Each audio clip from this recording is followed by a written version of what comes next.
César, voilà pour vous. Vous n'avez rien pour moi? Fanny Cabanis? Ah mais je vous connais, mademoiselle. Non, je n'ai rien pour vous. Ouais, laissez une lettre chez moi peut-être, 39 rue du Port. Oui, et prospectus des nouvelles galeries. Rien d'autre? Rien d'autre pour aujourd'hui. Messieurs, est-ce que quelqu'un connaît le seigneur Miraflor, I. Gonzalez, I. Cordoba, 41 quai du Port? C'est Tripette, le tonneur de chien. Tripette s'appelle comme ça? C'est qui paraît. Il habite au 41? Eh non, peu cher, il habite nulle part. Mais comme il est toujours assis sur la poste du 41, eh ben, il donne cette adresse. Ah, c'est Tripette. Oh, Tripette! Oh, Tripette!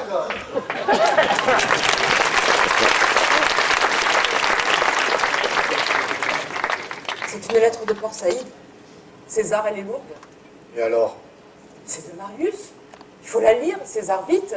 Laisse ça, Fanny, je te prie. Je préfère lire mon journal. Le journal des limonadiers. Allons, César, allons. Quoi, allons, César? Mais si tu veux lire cette lettre, nous ne te chinerons pas. Mais on sait bien que ce que tu as dit, c'était pour parler. Oh, écoutez, César, si vous n'ouvrez pas cette lettre, je vais l'ouvrir moi-même. Ah, mais vous m'empoisonnez, cette lettre. Je vais la mettre à l'abri, hein.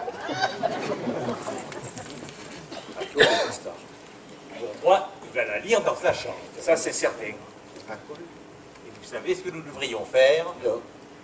Nous devrions nous en aller. Bonne idée.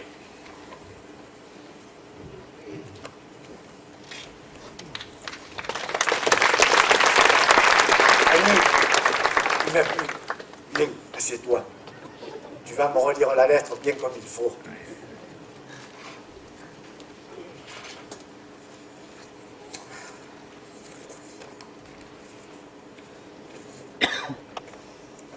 Mon cher papa, pardonne-moi la peine que j'ai pu te faire. Je sais combien tu dois être triste depuis que je suis partie. Et je pense à toi tous les soirs. Je pense à moi tous les soirs. Et moi, grande imbécile, je pense à toi toute la journée. Pour dire de t'expliquer toute la chose et de quelle façon j'avais cette envie, je ne saurais pas. Mais demande à Fanny, elle a connu toute ma folie. Folie, c'est le mot. Ça me fait plaisir de voir que tu t'en rends compte. Maintenant, laisse-moi te raconter ma vie. Quand je suis partie, on m'avait mis aide cuisinier. Et de cuisinier. Ils ont bien dû manger sur le bateau. Au bout d'un mois, il devait y avoir plus que des squelettes. Ça devait être le bateau fantôme. Mais au bout de quelques jours, ils m'ont remplacé par un autre qui s'était cassé la jambe sur le pont. J'ai pris sa place. Alors là, attention, Fanny, ça va être terrible. Je ne t'ai pas écrit plus tôt, car en arrivant à Port Saïd, nous avons eu de gros ennuis. Comme un matelot du bord était mort d'une sale maladie, les autorités ont cru que c'était la peste, et on nous a mis en quarantaine. La peste. Tu te rends compte de la peste? Les yeux exorbités, là, la langue qui gonfle le cou, là. Quand je pense que M. Marius, quand un camarade de classe avait les oreillons, je le gardais au moins à la maison, et maintenant il va me nager dans la peste, là, dans la peste jusqu'au cou. Il ne l'a pas eu puisqu'il vous écrit. Mais il aurait pu l'avoir. Continue. Et les docteurs du bord ont tout démantibulé le pauvre mort pour voir ce que c'était, et ils ont dit que ce n'était pas la peste. Tant mieux. Et nous allons repartir pour Aden. Ce voyage est merveilleux. Je voudrais te raconter tout ce que je vois, mais je n'en finirai pas. Malheureusement, on ne s'est pas arrêté en route, ce qui est bien regrettable. Surtout que nous sommes passés au large de plusieurs îles, où se trouve la célèbre ville grecque Athènes, autrefois forteresse romaine. On voit qu'il est avec des savants. Enfin, tout va très bien et ma nouvelle vie me plaît beaucoup. Je suis maintenant au service des appareils océanographiques. À celui-là, je n'ai pas pu le lire. Nous allons nous en servir bientôt pour mesurer les fonds de l'océan Indien. Tu t'en rends compte, Fanny? Ce petit qui faisait semblant de ne pas savoir mesurer un mandarin citron, il va mesurer le fond de la mer. Qu'est-ce que je dis de la mer? De l'océan. Et Indien. Tous ces messieurs les savants sont très gentils avec moi. Celui des appareils m'a pris en amitié. Je lui ai raconté toute mon histoire et il dit que cette envie de naviguer, ça ne l'étonne pas. Parce que comme je suis Marseillais, je suis sûrement le fils d'un Phénicien. Félicien, Il y a bien le fils d'un Phénicien. le fils de Félicien. Et moi alors, je ne serais pas son père? Ah, je comprends. Je t'expliquerai. Enfin, tout ça va très bien et j'espère que ma lettre te trouvera de même. Ainsi que la petite Fanny. Ainsi que la petite Fanny, tu vois. Pense à toi. Donne-moi un peu des nouvelles de sa santé et de son mariage avec ce brave homme de Paris. Elle sera sûrement très heureuse avec lui. Dis-le lui bien de ma part. Tu vois, dis-le bien de ma part. Pense à toi, Fanny. Écris-moi à mon nom, bord de la Malaisie à Aden. Nous y serons le 15 septembre. Je t'embrasse de tout mon cœur. Ton fils, Marius. Ton fils, Marius. En dessous, il y a. Ne te fais pas de mauvais sang. Je suis heureux, comme un poisson dans l'eau. Eh oui, ma petite Fanny. Qu'est-ce que tu veux? Tu vois, il est ravi. Il nous a laissés là, tous les deux.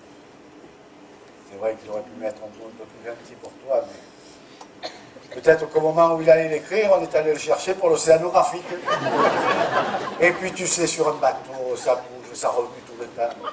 Et puis c'est la première lettre, il y en aura d'autres. Tu sais pas ce qu'on va faire, on va lui répondre. Vraiment, moi, comme j'ai les doigts un peu gros, je vais me tenir un peu.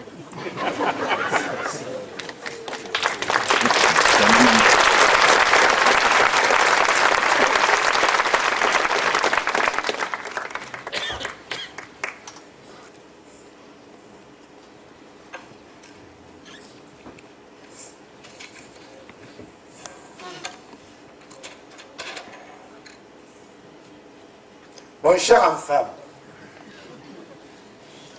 enfin je reçois ta première lettre. Virgule. Elle n'est pas bien longue. Et j'espère que la deuxième fera au moins 10 ou 20 pages. Point, allez.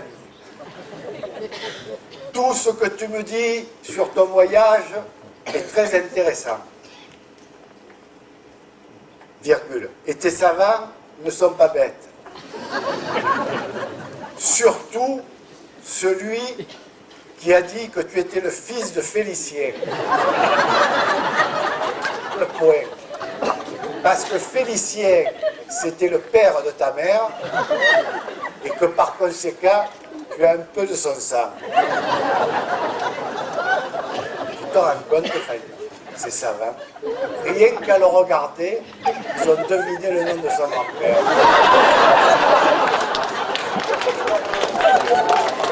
À la ligne. Quand tu iras mesurer la mer, ne te penche pas trop par-dessus bord.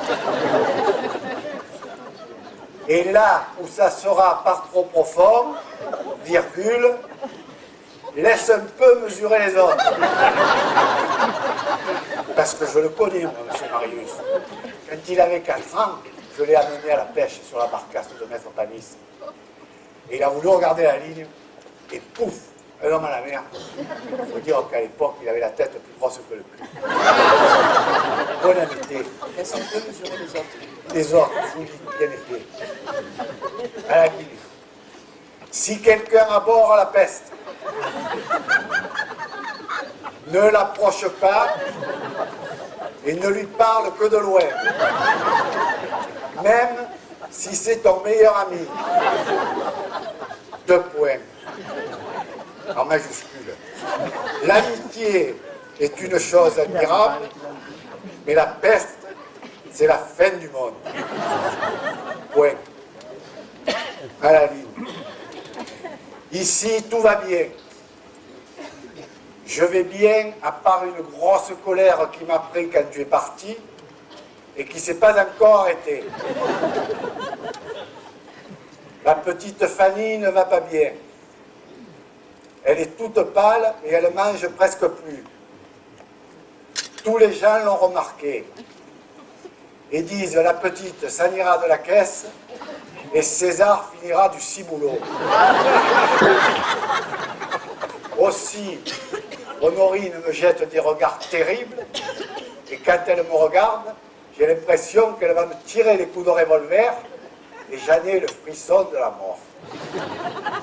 De la mort. Pourquoi tu fais plus? Je ne crois pas qu'il soit nécessaire de le mettre, ça va lui faire de la peine. Et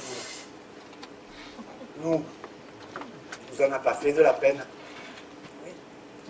Ça sert à rien de la violence. Ouais, dans le fond, c'est vrai. Et alors, qu'est-ce que nous lui mettons? Attendez, je vais écrire. Non, ne l'écris pas, Fanny. Dis-moi le d'abord.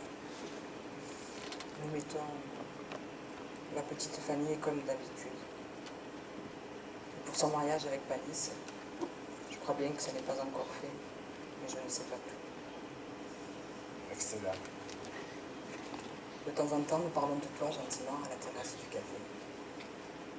Et quelquefois, quand tout est calme, pendant que M. Brun fait la conversation avec Palice et Escartefil, il nous semble réellement que tu n'es pas parti si loin, que tu es juste monté à la gare pour lui chercher ses paniers de huîtres, que tu vas paraître sur la porte, avec ton chapeau de paille, ton foulard autour du cou.